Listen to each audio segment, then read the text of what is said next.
Well, from the safety and warmth of our studio, we kept in touch with the intrepid Blue Peter presenter Helen Skelton during her successful polar challenge. She's back now after walking, kite skiing and cycling 500 miles across the Antarctic to the South Pole. She survived temperatures of minus 48 degrees. See, I told you it was minus hundreds.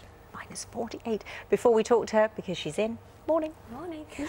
Looking bright and perky, I have to say. You've only just got back. Let's have a look at the highlights of her adventure. Here we go.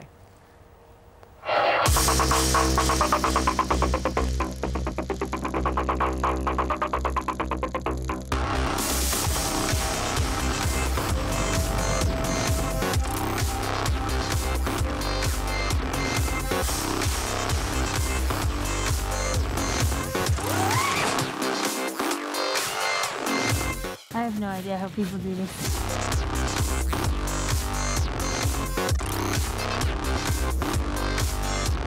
Bring it.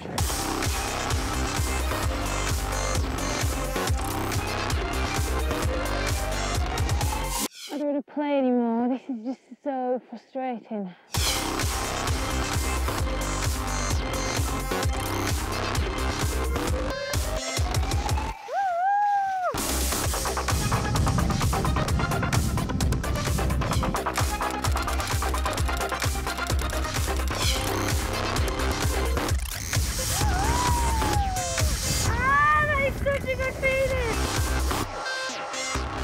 Oh, Helen! Round of applause. Fantastic. You are amazing. You really, truly are amazing.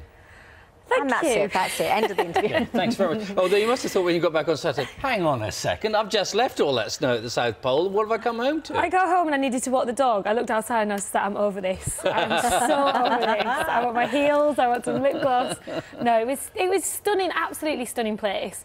And it's weird because you can get sunburn and frostbite on the same day. So it's brutal, yes. And you kind of think those things happen to other people, but I mean, our cameraman, Mike, bless him, he'll lose the end of his finger probably because it was so cold, and, you know, guys had big scars on their faces and losing skin off their lips, so it really does happen. You had frost pox, which I was trying to talk to you about on Skype, and unfortunately the line went down as you were telling me what it was. What is it? It's basically just little bits of frozen ice under your skin, and it happened in 20 minutes. It was just after we got to the South Pole. Yeah. I was stood outside talking to some of the guys, hadn't covered up my face, because you saw in that clip, I think I had a mask on a lot of the time. 20 minutes, and it looked like nettle sting along my face. So I just used to sleep with, after that, I slept with a heat pad on my face, and it melted, and it was fine. Not only did you make it down to the South Pole, you got into the Guinness Book of Records. Yeah, that was... Well, you was being examined, but you made a challenge for it, haven't you? For being...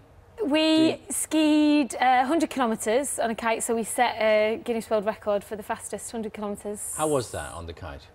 The kites are brilliant when there's good wind and you can control them. I'm a total novice, so I'm still quite nervous, and the kite's all over the place. So it is a bit nerve-wracking, because when I learned, I had a few bad falls, so I've got little scars on my hips and things from being dragged along the ground. But in Antarctica, we used those yellow sails, so they were easy to control. And yeah, at times actually that was good fun. You know, when you came on before you left, we were asking you about how you were going to cycle across the snow. You weren't quite sure yourself. How did that work? Well, we'd never tried the bikes on snow and ice. So, I mean, we got to Antarctica on the 22nd of December, and we got the bikes and we got them out. And on the hard-packed snow at the coast, you can cycle. I mean, it was going quite well there, but the closer you get to the pole, the looser the snow. So it's like cycling on sand. And, yeah, I mean... Is there much point then? Do you get much speed up or not? Difference of days. I mean, we managed 19 miles on the bike one day. That took us about 8 hours. But then at other times, we spent 9 hours. We did about 7 miles. When you went up the Amazon, it was 2 years ago, there were moments where you got stressed, quite reasonably, I remember. And did the same thing happen to you trying to get down to the pole, or did you have it all under control this time? I think, you know how people say, oh, a lot of it's mental. I totally agree with that. And I think with the Amazon, because it was an unknown and we didn't know what we were doing, and, you know, I didn't know if I could do that many miles a day. I just knew I had to. And that's why I was stressed, because I didn't want to come back not having made it. But my boss said, you know, you've got to be back on this day. That's it, just get back. Whereas with this, I think I just knew that I couldn't entertain the idea we weren't going to do it. And you just have to tell yourself, right, just think of each half day. And that's what I learned in the Amazon. Just look at every half day, do it in chunks, bit by bit. there's no point thinking about the bigger picture. You just get too. Yeah. But what's the thing that pulls you through when you do have the dark bits, thinking I'm too tired to do it? Because I can't complain. I've met so many people through SportRelief funded projects that it puts a lot in perspective. And I was in Antarctica for a short amount of time, and yeah, there was times when it was tough, and I thought I want to go home, but I just thought, how on earth can I complain? I mean, sleeping was difficult because you're on the snow and ice, and it's -48, and I don't camp in the UK, let alone Antarctica. But I just knew I couldn't complain. I met kids who sleep by Did you have any houses. crisis? Do you have any crisis points though, where what was? Probably the worst bit was after a day on the bikes, because the air's so cold, you're breathing it in and it really attacks your throat and your lungs, and you're coughing so much. And I was coughing and wheezing that the paramedic said, if you don't get this finished, this is going to turn into pneumonia and we won't let you finish. Ooh. And I just kind of thought, okay, let's put this to bed. How much have you raised so far? Well, I'm getting people to run the SportRelief Mile, or hoping people will run the SportRelief Mile. So rather than ask the kids for money, I'm asking them to sign up online. And if you, having March. seen you doing that, you do think to yourself, if I can't run or walk a mile, then what can I do? Well, it's a good event, it's good fun, so fingers crossed. Yeah. John Bishop was in here yesterday because he's undertaking this incredible, well, not slightly sort of easier, but still tough challenge to get from Paris to London by bike and on foot and boat in miles. 5 days.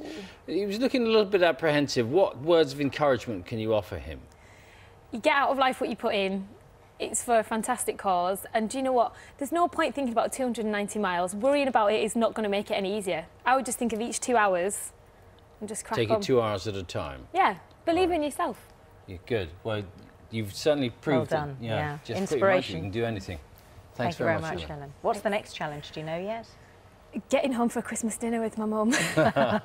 All right, good luck. All the action from Helen's Polar Challenge for SportRelief being shown on Blue Peter every Monday, 4:30 BBC.